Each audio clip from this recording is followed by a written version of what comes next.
हमारी यात्रा जो है कंप्लीट हो चुकी है। तो इस यात्रा का मैं हिसाब किताब अगर आपको बताऊं, शेयर करना चाहूँ, अगर आप सोच रहे हो कुछ ज़्यादा एक्सपेंसिव वगैरह होती होंगी चीज़ें, तो ऐसा नहीं है। अगर आप किसी और स्टेट से अगर आप आ रहे हो तो आपको चंडीगढ़ से डायरेक्ट बस मिल जाएगी रिकोंग पीओ की। तो रिकोंग पीओ की बस आपको मिल जाएगी। तो आपको बीच में एक शोंगथोंग पुल नाम की एक जगह पड़ेगी, आपको बता देना, आपको वहाँ पे रोक देगी। तो उसकी जो टिकट होगी वो मेरे ख्याल से नॉर्मल बस की तो 700 रुपये से ज़्यादा नहीं है, और हम लोग डीलक्स से आए थे तो उसका 900 रुपये कुछ लगा था हमारे। और उसके बाद हम जहाँ हमें बस ने रुकाया था वहाँ पे हमने एक लंगर में खाना खाया था और नहाए थे। उसके बाद आपका मेडिकल और रजिस्ट्रेशन होता है जो गांव है तंगलिंग गांव में। और रजिस्ट्रेशन होने के बाद में आप आगे बढ़ोगे, 1 घंटा लगता है उसमें रजिस्ट्रेशन वगैरह सब होने में और मेडिकल चेकअप वगैरह होने में। उसके बाद आपको नज़दीकी एक चेक पॉइंट मिलेगा। चेक पॉइंट पे आपसे एक ग्रीन टैक्स लिया जाता है जो साफ़ सफाई का होता है। तो ग्रीन टैक्स का आपको 100 रुपये देने हैं। तो कुल मिला के कहूँ तो मेरा अभी चंडीगढ़ से यहाँ तक के 100 रुपये 1000 रुपये ही खर्चे हुए। और उसके बाद से जब इस रास्ते पर हम चलते हैं तो कुछ ज़रूरत की चीज़ें जैसे लोग नहीं लाते हैं, अगर समझो पानी वगैरह या फिर कोल्ड ड्रिंक वगैरह किसी चीज़ ज़रूरत पड़ी, कुछ खाना पीना, तो उसका खर्चा पकड़ लो 500-600 रुपये, 1000 पकड़ लो मैक्सिमम। और उसके बाद आप गणेश पार्क पहुँचेंगे, गणेश पार्क में आपको रहना पड़ेगा एक दिन। तो वहाँ पर ट्रेन का खर्चा 1000 रुपये है। 1000 रुपये में दोनों टाइम का खाना वगैरह सब शामिल है। ये इस साल की बात कर रहा हूँ मैं, 2022 की। अभी साल में अगर रेट वगैरह चेंज होते तो अलग बात है। तो यहाँ तक आते आते मेरे 3000 रुपये समझो खर्चे हुए थे। और उसके बाद से फिर कोई खर्चा नहीं है। उसके बाद से फिर आपको अपने सामान के साथ में ऊपर पहुँचना है, फिर नीचे आना, फिर गणेश पार्क, अगर रात होती है तो आप गणेश पार्क में रुक सकते हैं, अगर जल्दी आते हो तो आप पूरा वापस ट्रैक वापस शुरू कर सकते हैं। तो मैं गणेश पार्क में वापस रुका था क्योंकि शाम हो गई थी, बारिश हो रही थी।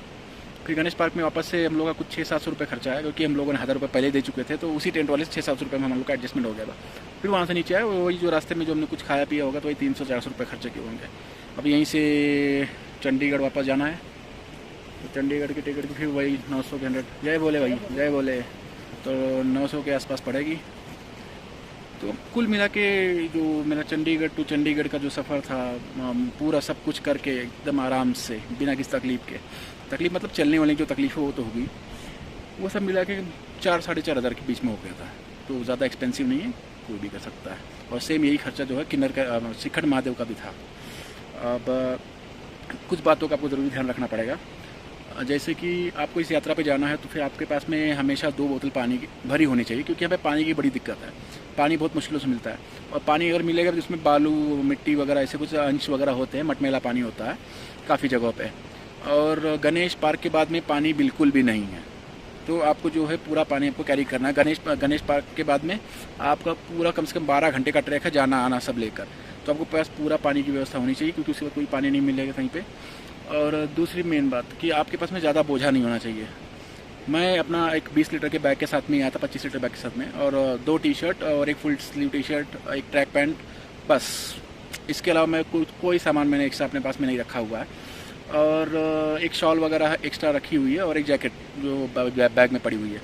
तो आपको गर्म कपड़े रखने हैं, लेकिन ज़्यादा भारी नहीं रखने हैं। और कान ढकने के लिए आपको पूरा ध्यान देना पड़ेगा, क्योंकि मैं बैग में पैकिंग करते हुए मैंने कान ढकने का जो सामान था सब मैंने घर पर छोड़ दिया था, भूल गया था। यहाँ पे आने के बाद मुझे रुमाल बांधना पड़ा था, लेकिन वो काफ़ी नहीं था। ऊपर काफ़ी तेज़ हवाएं चलती हैं, पार्वती बाग के आगे काफ़ी तेज़ हवाएं चलती हैं और काफ़ी ठंडी हवाएं चलती हैं। तो अगर उस समय अगर आप अपने कान चेहरे वगैरह ध्यान नहीं रखते तो आपको तकलीफ हो सकती है। मुझे बुखार और सर्दी वगैरह सब हो गया था। ये सब चीज़ें हैं। और खाने पीने का कुछ सामान अपने पास में रखिए, जैसे मूंगफली हो गई, बादाम हो गए, काजू किशमिश हो गए, जो इंस्टेंट जो भी आप खा सकते हो, जिसे पकाना वकाना ना पड़े, बिस्किट्स वगैरह होगा। और पानी तो ज़रूरी है। ये सब चीज़। और जब आप गणेश अपना कोशिश कीजिए, गणेश पास से जब आप निकले तो अपना सामान वहीं पे आप रखवा दीजिए। अब जिस टेंट में रुके हो उस टेंट में सामान रखने की पूरी व्यवस्था हो जाती है, रख देते हैं, कोई पैसा नहीं लगता उसका। आप सामान रखिए छोटे से बैग में, अपने जो पानी की बोतल और जो गर्म कपड़ा वगैरह होगा वो सब लेके आप चले जाइए, ज़रूरत की चीज़ें, खाने की चीज़ें, बस उसके अलावा कुछ मत लीजिए। जितना ज़्यादा बोझ आप करेंगे उतना ही ज़्यादा आपको तकलीफ़ होगी। ठीक है, तो उम्मीद है ये जानकारी आप सबको काम आई होगी। अब पीछे मेरे चेक पोस्ट है जहाँ पे ग्रीन टैक्स हमने दिया था, जो शायद दिखाई दे रहा है, उन्हें दिखा रहा है, वही हम लोग का आखिरी पड़ा हुआ है। फिर उसके बाद यात्रा जो है समाप्त हो गई। आज हम जाके लंगर में आराम करेंगे और थोड़ा नहाने वहाने के बाद में फिर हम चंडीगढ़ की बस पकड़ेंगे। तब तक जय भोले।